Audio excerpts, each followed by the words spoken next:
Kia ora and welcome to One Young Mind podcast.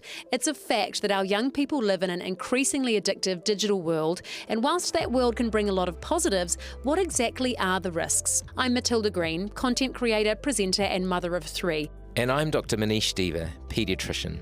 In this episode of One Young Mind, we hear straight from the front line. Steve McCracken, principal of Whangaparaoa College, has seen firsthand the growing impact of social media on young people's well-being, learning and relationships. And Rachael Wilson, a UK-trained dietitian with over 21 years of experience in paediatrics, eating disorders and body dysmorphia.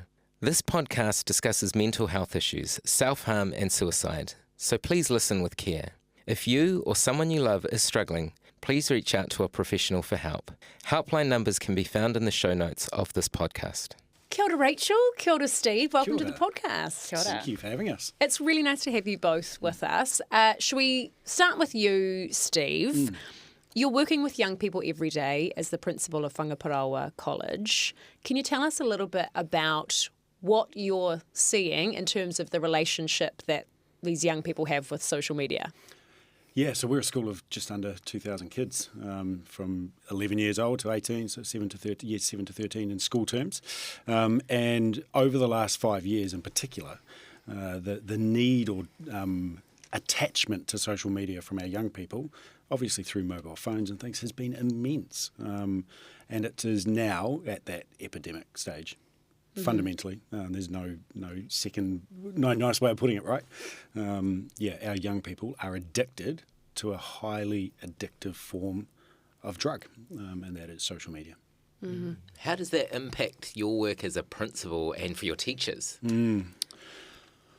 So we're really lucky, and I say that I don't say that lightly. We're really lucky to work with young people every day. It's a damn good job, and I get the best part of the job to do things like this, right, and advocate on their behalf. But the government at the time, or the government a couple of months ago, this time last year, made phone free in schools.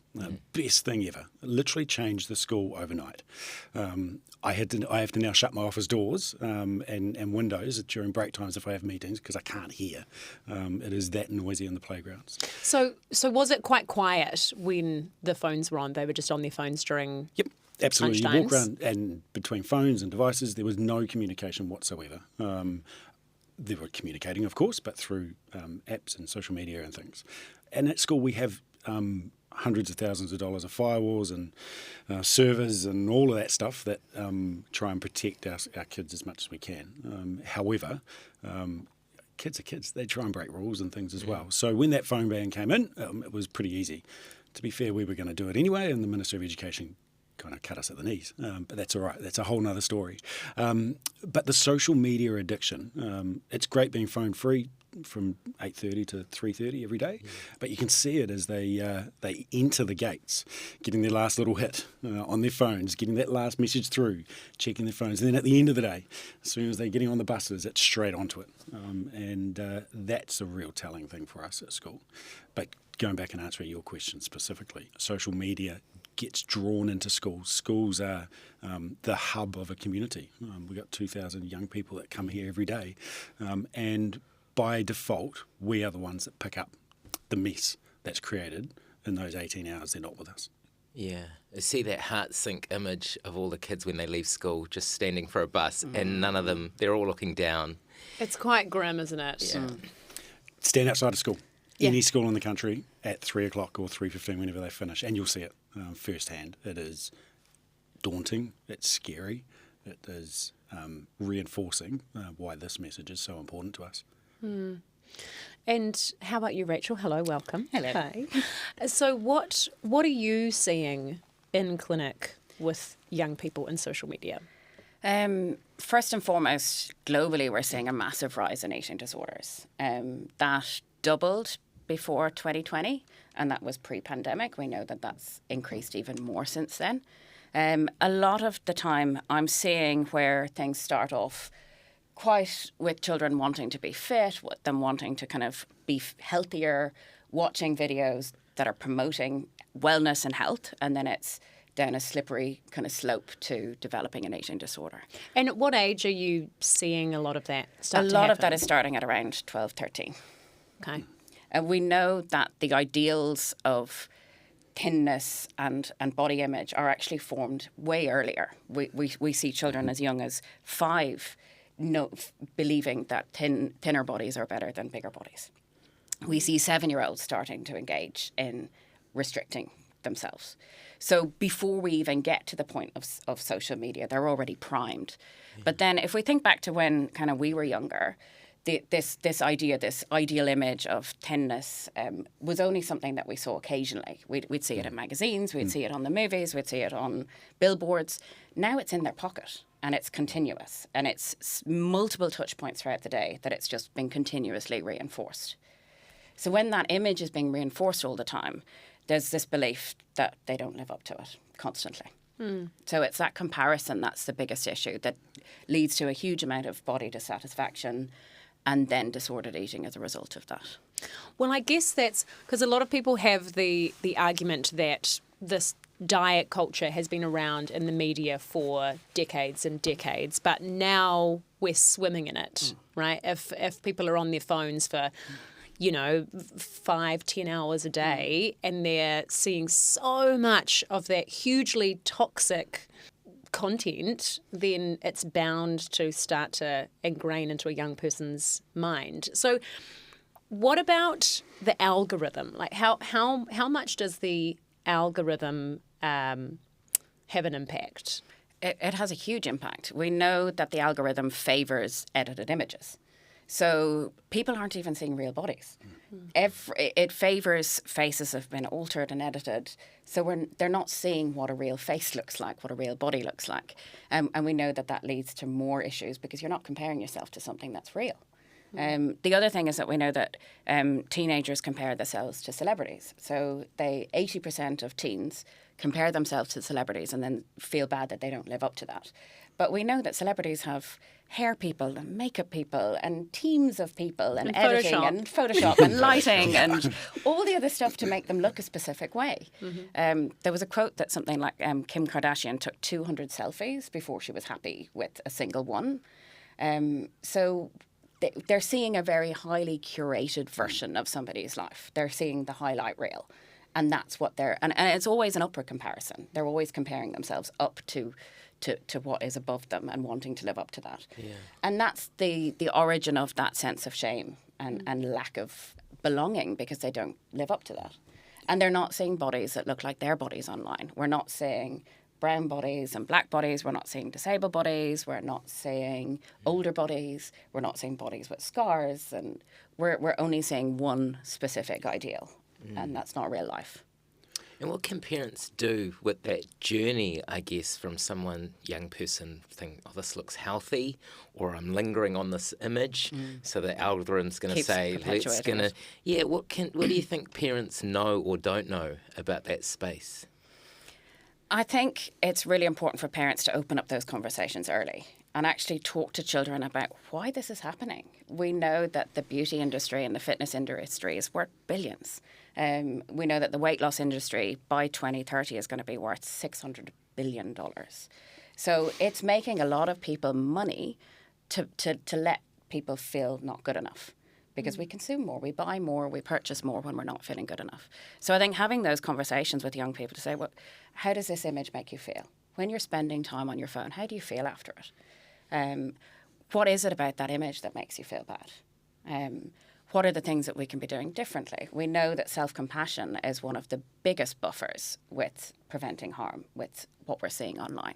So actually teaching that to our children, allowing them to know that, yes, we've got this inner monologue, we've got a negative voice and we've got a positive voice, but we're actually primed to think more negatively. We actually need to focus on the positive and increase that.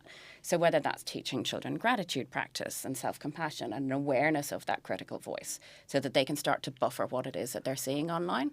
It's almost training the brain. Yeah, exactly. It's a skill, isn't it? I think I would have completely failed that skill. I don't know if my parents would listen to this, but I would never have talked to them about seeing stuff that I'm confused about. So it is a really hard one, isn't it? And so what are the challenges parents are seeing? Do you think they know what's on kids' devices? Parents have no idea. No. Yeah. No idea whatsoever. and sorry to interrupt, but we see it daily. We have parents screaming out for support.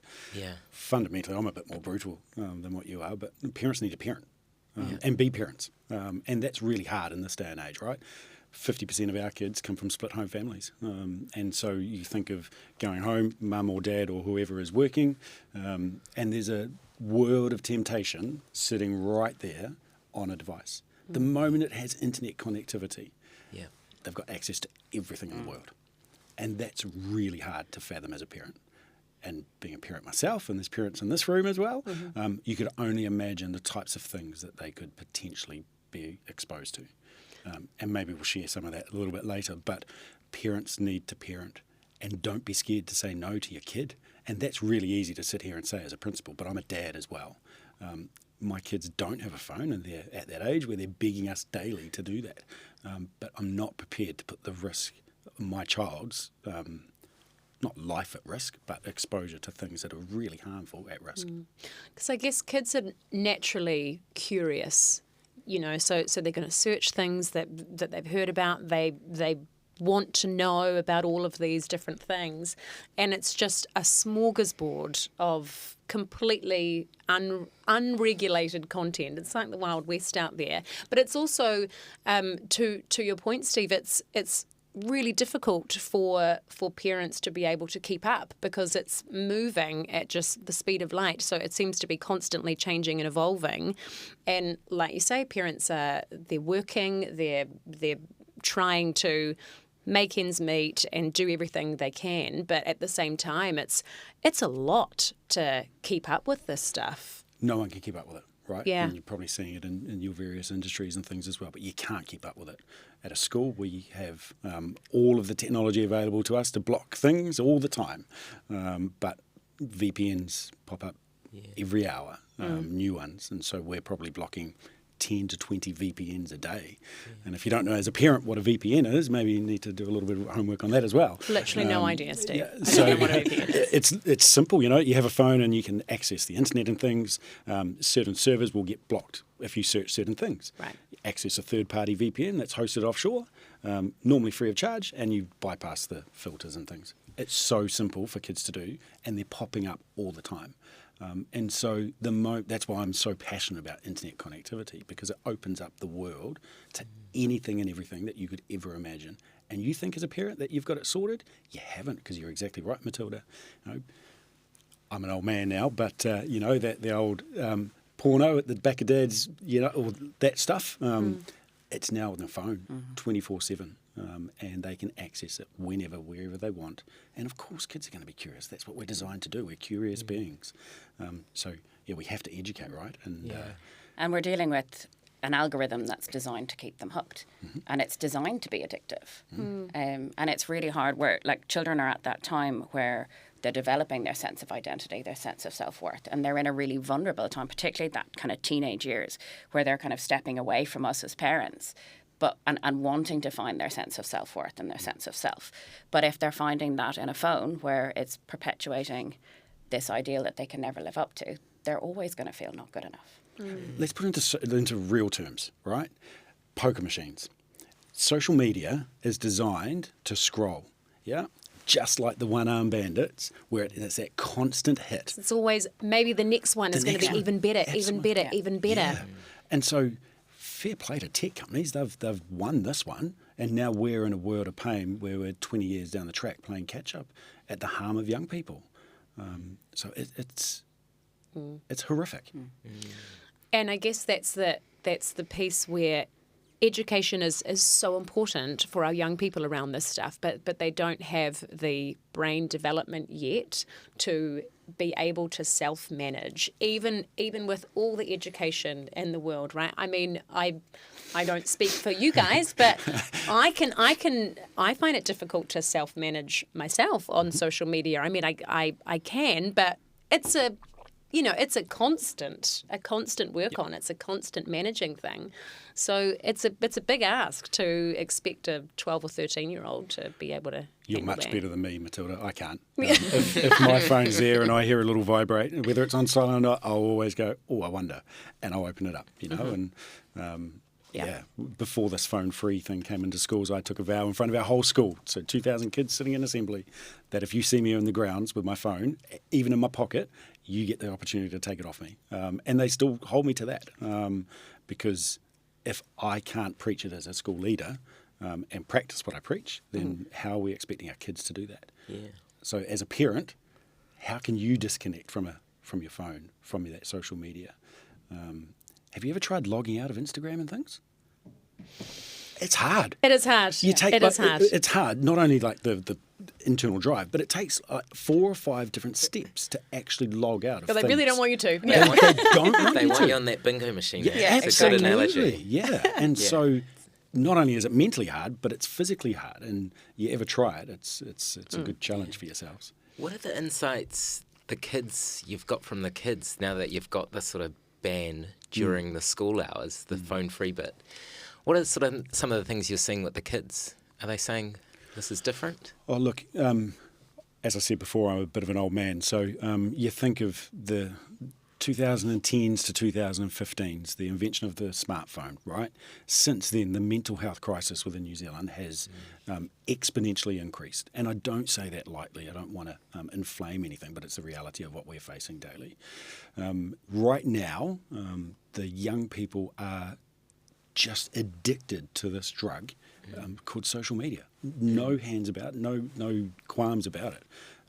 And so, to be able to have that removed, like you can't do it overnight. If your kid is addicted to social media, you can't do it. You take a heroin addict, because that's what effectively they are, and try and take them away from it instantly, you're not going to win. So you have to be able to wean them off it and walk the journey with them. I don't know how's it gone now that you've taken it away during school? Have you found any insights about what the kids are experiencing? Yeah, I didn't really answer your question, did I? I'm good at that. Look, they find ways to get around our systems, and they still do. You know, you used to go behind the bike shed and have a little cheeky cigarette. Now they're going into the toilets, and instead of vaping, they'll pull out their phone and do it. You know, it still happens, and we've got to be realistic. But the support that we have put in place, and all schools in the country are doing exactly the same as us. We're no different. Every school wants their kids to succeed, right?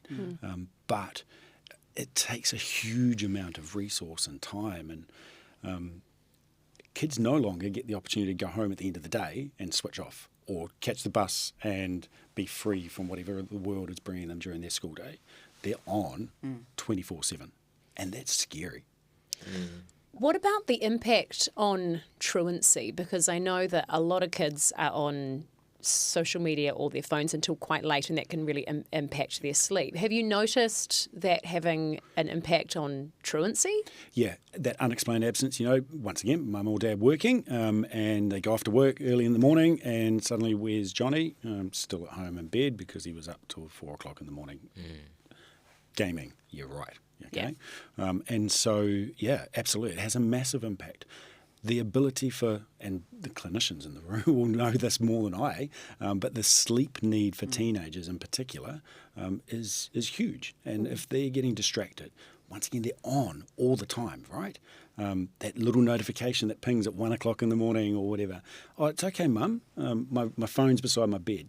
Look, don't even let it in the room. I'm not going to touch it, don't worry. Yeah, we know that, right? So if a kid does have a phone and social media, don't let it in the blooming bedroom. You wouldn't let predators in your kid's bedroom and people you didn't even know in real life. So why would you let this thing that's got access to the whole world in your kid's bedroom? I just don't get it. And Rachael, what about the business model of some of these big tech platforms? You were telling me just before we started recording about quite a terrifying quirk of the TikTok business model. We know TikTok in itself, it's a visual platform. It's focusing on images and this idealized image, but we know that TikTok in studies has been shown to be able to predict an eating disorder with a 90% accuracy rate. And once it's predicted an eating disorder, the likelihood of the next videos being food and diet related is about 300%. The likelihood of it being eating disorder specific is 4,300%. That is It's shocking. And they know this. The companies know this. They know that the algorithm feeds this, and there's no regulation around it. They're not doing anything to do it. And what about cyberbullying? Because what I've noticed from my own personal social media feeds is I can get served really random things from people that I don't follow, and they're usually, I can tell that it knows that it's something that is going to invoke an emotion in me. So it's usually some sort of child being upset or something, and I'm like, I feel very upset about this and I want to comment on it because Instagram knows exactly what upsets me, and it kind of feeds off that outrage. So do you guys both see that in terms of people sharing things online to get a reaction out of people, and how does that play into kind of bullying? Do you want to go first? Well, one of the things that I see a lot with clients, there's two avenues that I see in terms of eating disorders. It's either people that start off with that fitness thing, or it can often be from bullying. That there's been a period of bullying and they felt not good enough as a result of that, and it's always online. I think a lot of teenagers, this idea of Snapchat, that you send a message and it's gone. You're very much removed from having to face the consequences of what you're saying to people. And children are impulsive, right? Yeah. Yeah, and I guess that's one of my worries as a sort of paediatrician, those developmental things where they're testing the water. Online, it's very perverse, and you can say awful things and you can block people. Yeah. And then I see kids in the real world really struggling with a lot of social anxiety, comparison stuff. Yeah. And you probably see that a lot in the eating disorder space, that comparison, continual comparison. Yeah. How does that play out for you as a clinician when you go, I'm trying to help you, and I've got this other thing telling you otherwise? I think for teenagers, they want to fit in. I think that's the biggest thing. They want to fit in with their peers. They want to belong with their peers. And a lot of what they're being fed is making them feel bad about themselves. We know that they're in a state of constant comparison. They're comparing themselves to celebrities. They're comparing themselves to their peers. And it really has a severe negative effect on their sense of self-worth and their sense of identity in terms of how they see themselves and their bodies. And that then in turn leads to them wanting to restrict, wanting to change how they're eating, wanting to change their body. And what do you think about young people saying, well, I look to these people, these influencers, they tell me all the eating disorder kind of therapy and management I need, compared to kind of the professional? I mean, I think most of us would think these kids deserve the best care. So how do you think that sort of plays out, peer support versus professional support in your area? Well, we know from the research that about 80% of the diet and fitness and nutrition information on TikTok is false. Really? Yeah. 80%. It was a study that was done about 2 years ago. So the nutrition information that they're getting is not correct. And I think it's a lot of the times we're seeing people as a health professional even getting up. We're seeing doctors talking about nutrition stuff when we know that doctors don't necessarily get a lot of training in nutrition. Or we're getting people that are just health and wellness influencers that don't actually have any background in nutrition that are putting information out there. So a lot of it is false. And how does that make your interaction or your role for these young people, you know? It's very hard. And I think one of the biggest things is actually really educating children about the reality. It's looking at what are they saying, where is this information coming from? And I think that critical lens that we need to teach children or teenagers to have when they're looking at content. Where is the information coming from? Are there evidence sources that are being quoted? Is there research being quoted? Who is this person? What are their credentials? And where is the information coming from? Yeah. And Steve, you mentioned as a principal, you've probably got some interesting kind of content you're aware of and full trigger warnings. I'm really interested to know what are the types of things you're seeing. Yeah, so much of the work that our pastoral care team, which are our deans and people who look after our kids on a daily basis at school, do is because of that social media impact. We spend about $300,000 per year on additional resource just in that particular aspect. We are funded, getting technical here, but for 1.5 guidance counsellors in our school, we employ 4.8. Wow. So at 100k each, that's an additional 300k. So you're looking at our school of about somewhere between $600,000 and $700,000 that we have to fund, particularly just to look after the care and protection of our young people. And that's our job as schools. While they're in our care, our job is to make sure they are well, they are safe, and that they can be ready to learn at all times. No questions about that from any school leader, I'm sure. But the influence that has happened between peers, because, yep, teenagers can say things that are really harmful, yep, but you wouldn't say it to someone's face. No. And that whole, the just go kill yourself. Right. That's harmful, that kind of right? messaging. And that is actually, if someone did do the inevitable or the unthinkable and take their own life, the person who sent that message is liable under the law currently, under the Harmful Digital Communications Act, for some sort of enforcement of criminal punishment. Right. But it's so hard to trace. And so what we're dealing with on a daily basis is the less stuff, the less serious stuff, but it affects our classrooms. Yeah. You know, I don't want to be sitting next to Rachael because she said something next to me, nasty to me online last night. Why would I want to do that? And so we're continually having to put out fires, hence the extra resource. But some of the worst things that you've seen, it's unthinkable, to the point where the worst one is a young girl that's taken her own life under my watch. Wow. Jeez. That's horrible. That's really horrible. And what about the misogynistic stuff? Because there's your Andrew Tates, there's that whole area of the internet that is really geared towards young men. Mm-hmm. Have you seen much of that in your college? Absolutely. At every school in the country, any person that says it's not happening to my kid or my son, my daughter, is completely lying. It is free and available on any device that has internet connectivity, and particularly through social media.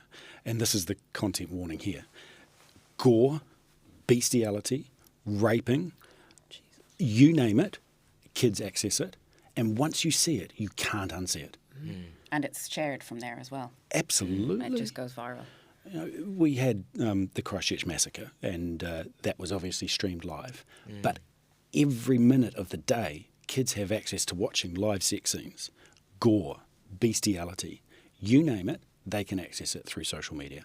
And how do your counsellors deal with that? That seems like, I mean, it's upsetting me just hearing you say that. Is that a new sort of challenge in a school? Like, this is what you've got to manage? Yeah, and you go 10, 15 years ago, it was very, very rare, right?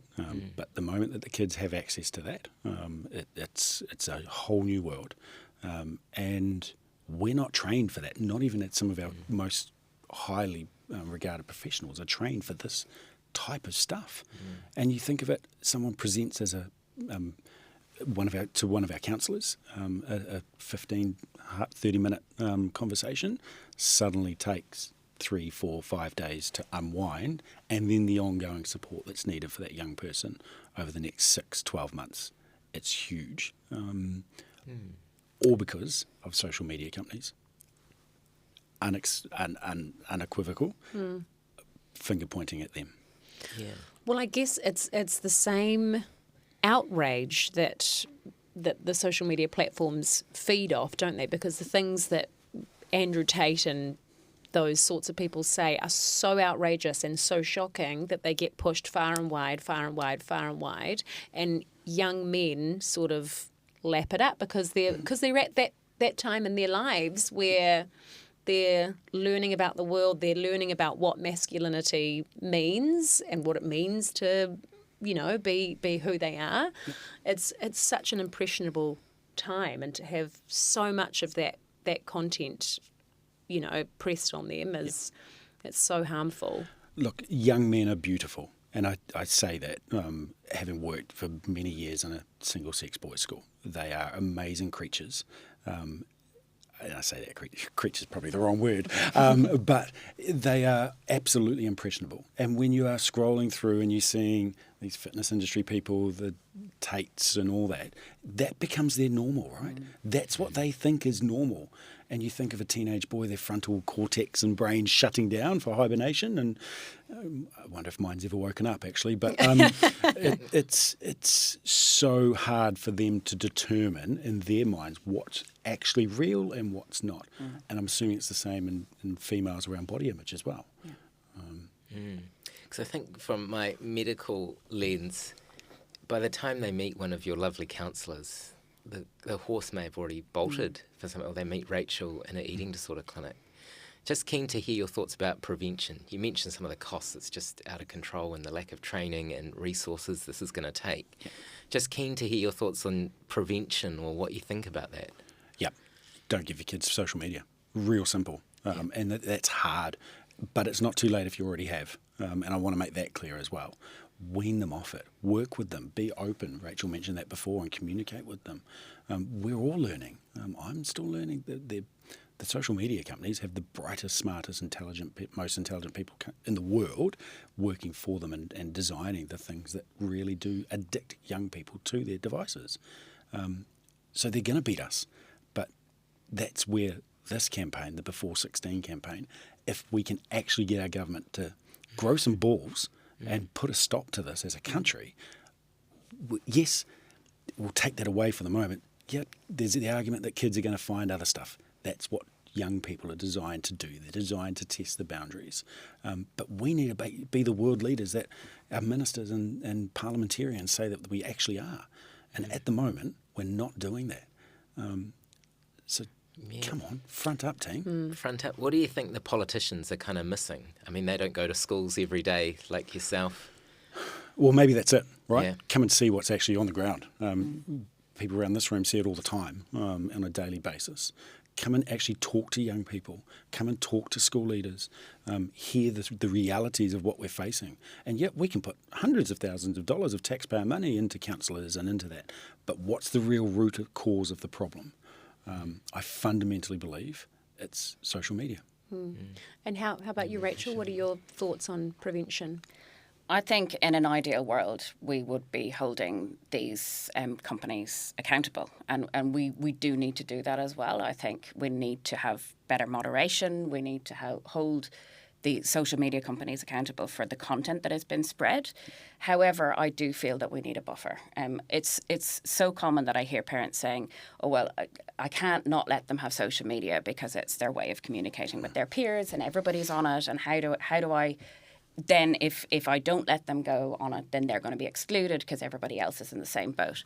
So I do feel like the limiting the age in terms of social media gives us a buffer. It gives us a buffer to do the other work that needs to be done. The other thing that I'd really like to see would be eating disorder specific and body image specific training for teachers, for schools, and within the medical system as well. Because I think we don't have the ability to detect it, and I don't think we have the ability to know what to do when we do detect it. Yeah, because I think there's an argument from parents who are saying that this isn't going to solve everything, and it's not. But this is one piece of the puzzle of a very large education piece that we need to put in place. And so, at what age should we be talking to our kids, Rachael, about what they might start to see online, even if your kids aren't on social media? When should we start having those discussions? I think we should be just starting from a very young age. We know that those beliefs about bodies are formed from 3-4 years of age. And I think it's important to be conscious of what media your children are consuming, even from that young age. What books are they exposed to? What movies are they watching?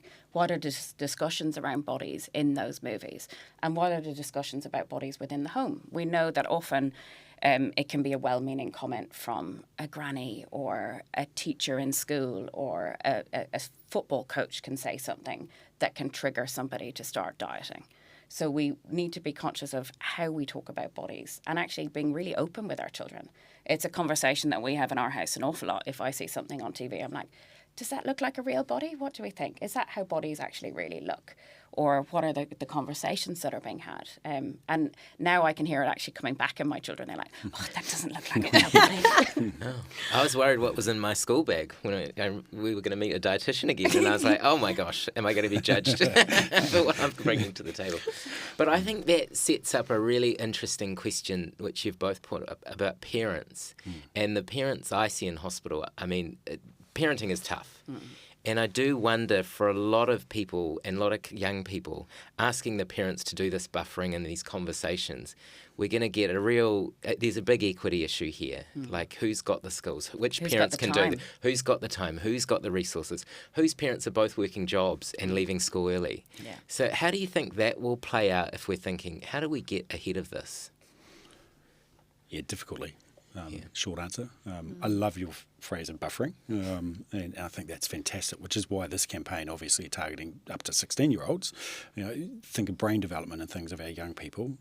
There's the argument that, if you look at alcohol, for example, you turn 18, suddenly you can go and get rat-assed every day.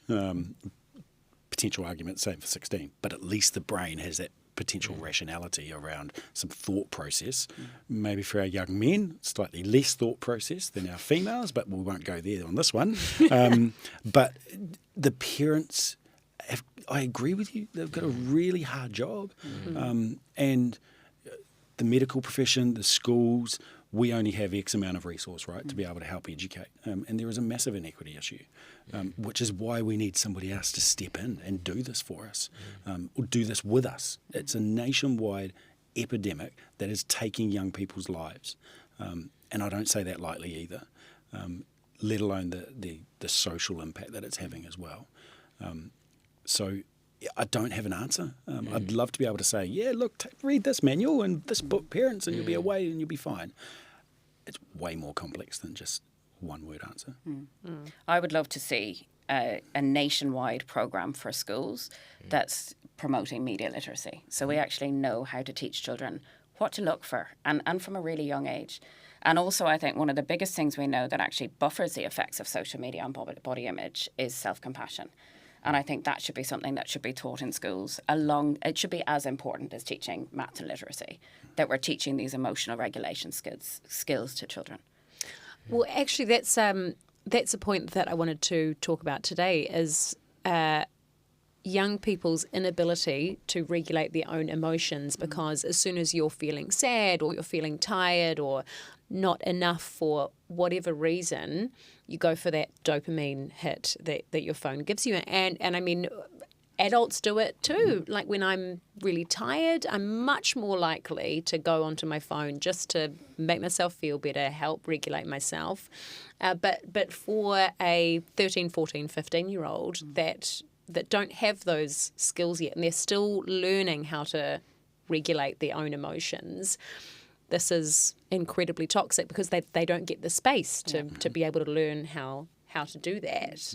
So it feels like parents need help. They need help in being able to do that. And I love your idea about bringing media literacy into schools, because I think we can be honest with kids about what is going on, and how to spot if you're addicted, those kind of addictive behaviours that you might not know that you have. What about kids that come into your clinic? Do they know that they are exhibiting addictive behaviours? Yeah, and I think this is where hopefully the government's in this parallel sliding doors moment where they can have a childhood without phones, and maybe the norms can move there, and they can go back to talking to people and looking up. And I think we've somehow kind of accepted that, no, social medias can do whatever they want, and we've just got to shift that norm. I mean, you talked about alcohol. We wouldn't go and ask a bunch of 12-year-olds, do you think you should drink? We're just going to ask you because, someone's making money out of it, and they think it's all right. But we're doing it with social media, and I don't get it. Because nearly everything else we put age restriction on, and the harms and the medical evidence is quite clear now. So I'd be keen to hear what you think, because I've always got this disconnect. Like, why is social media this kind of scot-free thing that they just get? That's a damn good question, right? if you put it into real life terms, and try and picture this, I suppose.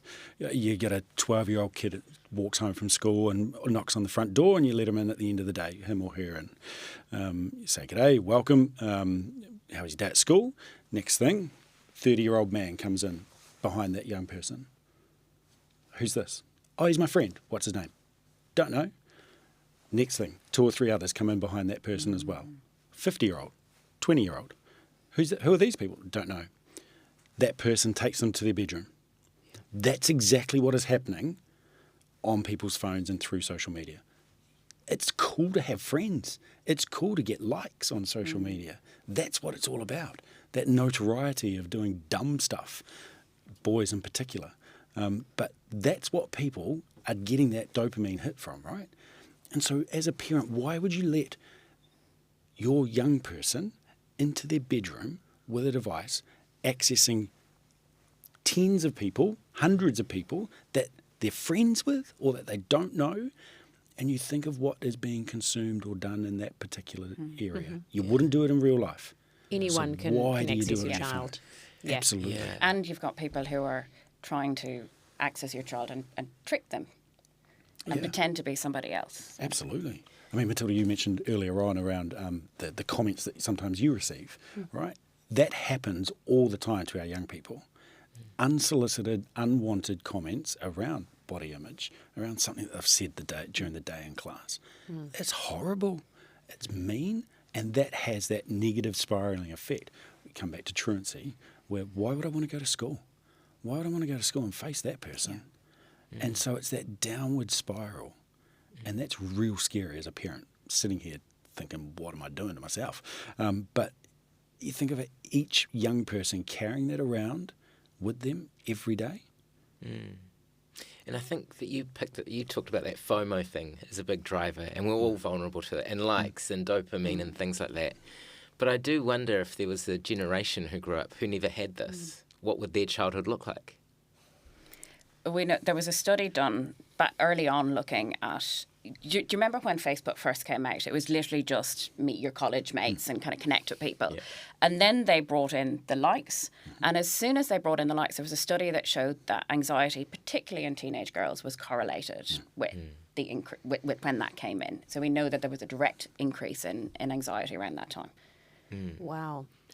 Well, it's also when you see some of these features that the tech companies are bringing in, it makes you realise these are the people that we are giving direct access to our children, sometimes more so than their own parents or their teachers. For example, Snapchat has, brought in the snap map and the streaks. So if you're sitting at home and then you see that all of your friends you check your snap map and say, oh, all of my friends are down the road at Billy's house. I wasn't invited.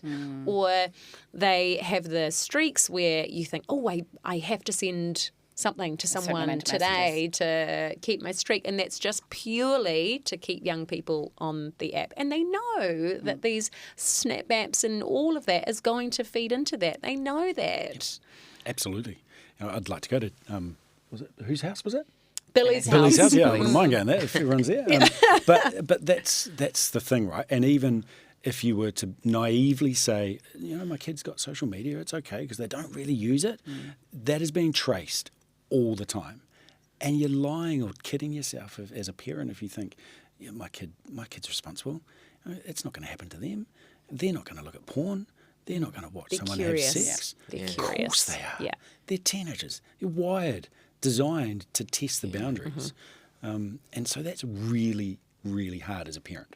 And I think kids sense really early on what not to talk to their parents about, and I guess that's another really important piece, is making sure that your kids know that they can come to you if they've seen something, or if they've broken the rules by going on social media and they've seen something they shouldn't have seen, or some other website, that they can come to you, because you learn pretty quick that you think, oh, I shouldn't have seen that. I'm not going to tell anyone because that feels like it was against the rules. Absolutely. And we see that every day in schools, right?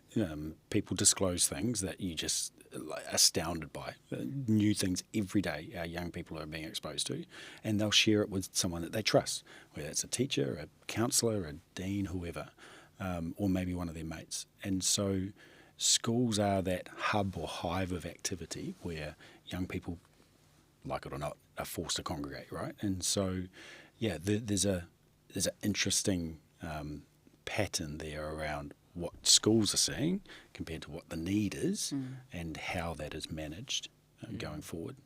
You mentioned the 30-year-old man, or let's make him the 40-year-old man. I think most of us as parents have a visceral reaction to that. Mm-hmm.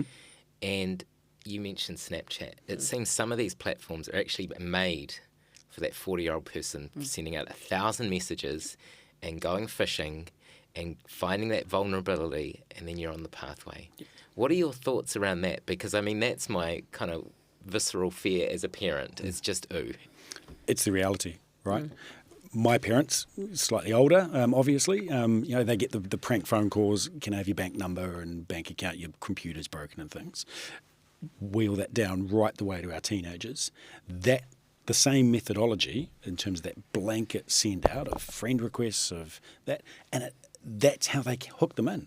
Oh, you look beautiful. Oh, you look pretty. Can I have you? And so it goes. And naively, our young people do not have the skills to be able to say no. And I'm not downplaying the intelligence of our young people, but they want that. That's designed. The social media companies design it, as you were saying before, around to get that hit and be attractive and be liked and be popular. Yeah. And be sort of chosen. Absolutely. And fit in. Yep. And fit in. Joe Robertson told me that the average online grooming relationship lasts for 45 minutes. Wow. So that is the amount of time that a predator could get in touch with your child online, form some sort of rapport, and then say, hey, let's move on to Telegram or Snapchat or whatever, start sending photos, and then there you go. That could be the time that you are cooking dinner. Your child could be groomed.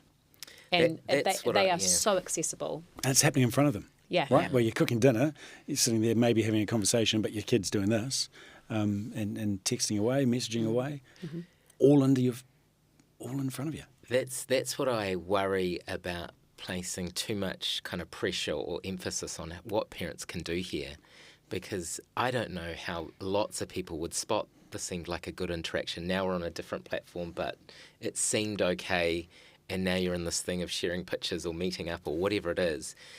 And I just think, in 45 minutes, how can a parent be there unless they're literally with them all the time? So I think it does make me think we need some more universal kind of prevention idea. And they can't, right? And parents, take my hat off. Parents have a huge amount of challenges compared to when my parents were parenting me. I was still a challenge. But, the level of complexity that our parents are facing of young people at the moment is intense. If the parents haven't yet got their kids onto social media, now's a great time to be the odd one out and say, no, I get it around, but what if my kid misses out? It's okay, they'll still breathe the next day. They'll be alive and well and happy and smiling, and they might even talk to you. Heaven help us. If they do have social media, then you have to be really open and transparent and communicate with your young person. And that's hard. That's really hard because they might grunt and groan and whatever, and if you're lucky, particularly with boys. But have that conversation with them. Always have your phones out. Keep them out of their bedrooms. Keep them out of their bedrooms, definitely. Model it. And that's really hard for us as adults, right? It's hard for me sitting here going, I wonder what's next from my phone and wonder if I've got an email to check. How old am I? An email. But, it's, just model what you, and that's hard. Model what you want from your young person. Yep, because it's hard for them to understand the difference. If you're like, oh, I have to do these emails for work. I mean, they just see someone on a phone. They don't understand the difference. So what are some ideas about how can we keep that separate? Is that like give me 30 minutes in another room while I do some work and then come back and then I'm, back back being present with the family? Because sometimes there is work that needs to be done when you're at home and that has to be on a screen. Yeah. What do you guys do? Yeah, practical tips. So Yeah. we've got a cookie jar and my phone goes into it. Great. And I like technical stuff. Rachel may remember me from work. I like techie stuff. So I've got a smartwatch, but then you have to go on and turn off everything. So it's basically a dumb watch. And that's what you need to do. And I just realised, insight of the week for me, is when I was looking at my phone for the time, it was automatically unlocked because it knew my face. And all these icons were pushing at me with like 1, 2 messages, blah, blah, blah.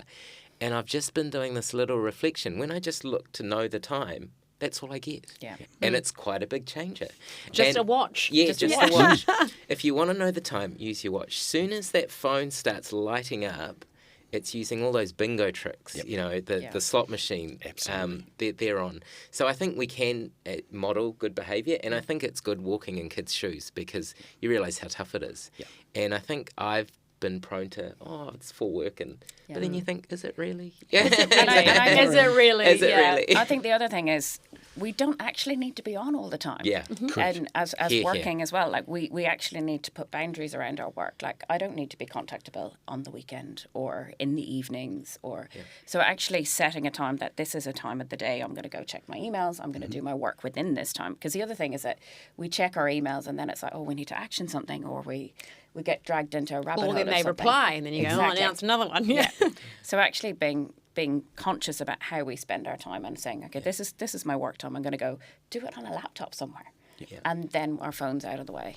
I 100% agree. And within our senior leadership team, we have that unwritten rule as well. It's a verbal one, but if the school's burning down, someone will ring us, right? They're not going to message us. So why would you need to pick up your phone 24/7?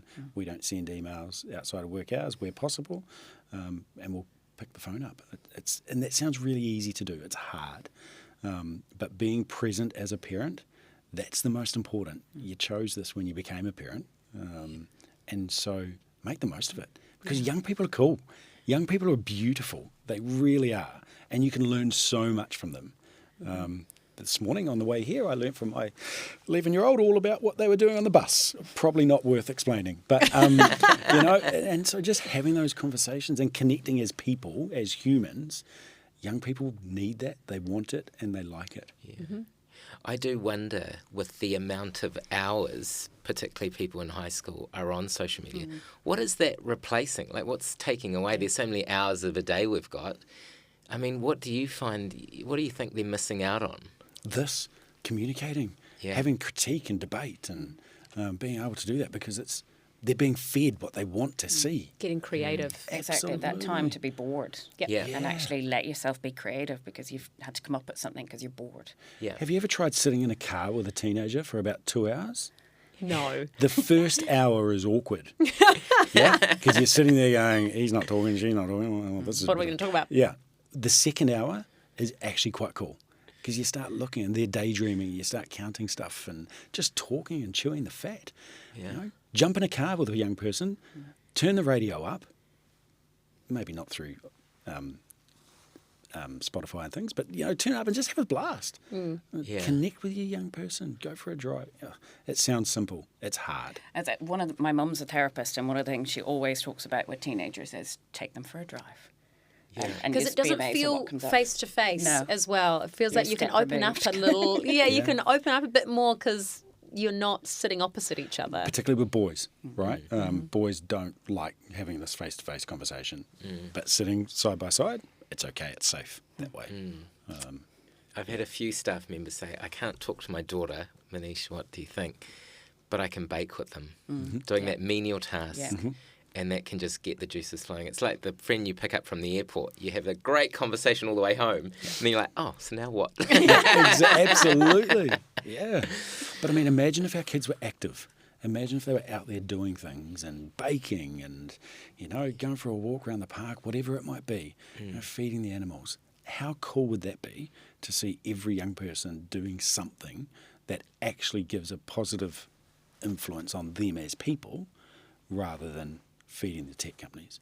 Oh, it just breaks my heart, especially in your part of the world where the outdoors is so beautiful and there's many places in Aotearoa like that. and you just see people are just not kind of looking up. And we know from young people that they don't want it either. No. I think that something like 70% of young people say that they wish they didn't spend as much time online. Agree. And we find it hard enough. It's extremely hard for them. So we need to be able to put things in place to be able to support them with that. We have a group of kids go out regularly, 10 at a time, going to the Spirit of New Zealand, which is a sailing boat off Auckland, and they go up to 5 or 10 day adventures. First rule is you put your phone in there. You put the phone in the box and you see it at the end of the trip. The number of kids that come back to school and say, that was the best thing ever. Why? Well, the outdoors was pretty cool, but we didn't have our phones. And that's a realisation that I agree 100%, Rachel. They don't like it. Fundamentally, they don't like it. They're trapped. Absolutely. And I think, imagine growing up, like in our day, if we had a bad outfit or if we tripped and stumbled in front of people at a party, that was it. It was kind of, people would talk about it for 24 hours and then it'd be forgotten. Whereas nowadays, it's on screens, it's captured, it's immortalised, and it'll come back. Yeah. And that's what happens in schools all the time, right? You know, the fight that happened 2 years ago suddenly circulates again because it looks cool and someone's liked it and recirculate it. It's a continual battle for schools and organisations, I'm sure, around the reinventing of the reality. Well, before we let you go, do you guys have any final words for parents? This is hard. Yeah, you're parenting in something that no one knows what the outcome will be. But you love your young person. Every parent does, even when they're a pain in the backside. You fundamentally love your child. And so do the right thing. Walk with them on this journey. Have those conversations. Open up to them. But be a parent. Don't be scared to say no. It's hard because they'll nag you and they'll nag you and they'll wear you down. But you be a parent and say no. It's okay. And as schools, if you need help, the schools are here for you. They'll work with you. Because we have an invested interest in our young people as well. And bloody well influence those politicians. Get out there and do it because this is so important and we do not know the impact of what's coming around the corner. That's a great call to action because I think that's where we are at the moment. It's the politicians we really need to get this thing moving. So I like that message. Thanks, Steve. Rachel?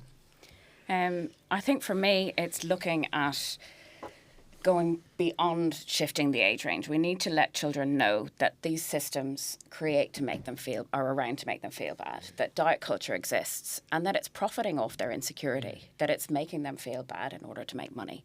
We need to let them know that what they're seeing online isn't real, that it's fake, it's altered, it's edited, it's filtered, it's just an idealised version of somebody's life and it's not real. And letting them know that their self-worth is not dependent on how many likes they get. Kia ora. I love that so much. Good take home for us all, I think. Yeah. Absolutely. Oh, well, Rachael Wilson, Steve McCracken, thank you so much for being on the Before 16 podcast today. We really appreciate your time. Thank you for having us. Thank you for having us. Thanks for listening to One Young Mind. We're on a mission to understand what our tamariki are experiencing online, to listen, connect, and make sense of this challenging topic, bringing the conversation to the forefront. If you enjoyed the show, subscribe so you never miss an episode and share it with someone who cares about the well-being of young people. We'd also like to thank everyone who makes this podcast possible. We simply couldn't do it without you. Executive producers Flicker Williams and Julie Clothier, editor Luke Johnson, Omzi for our branding and design, and the recording team at PodLab, and our commercial partners 2 Degrees and iHeart Radio and the team at Before 16. Thanks for listening. Ka kite anō.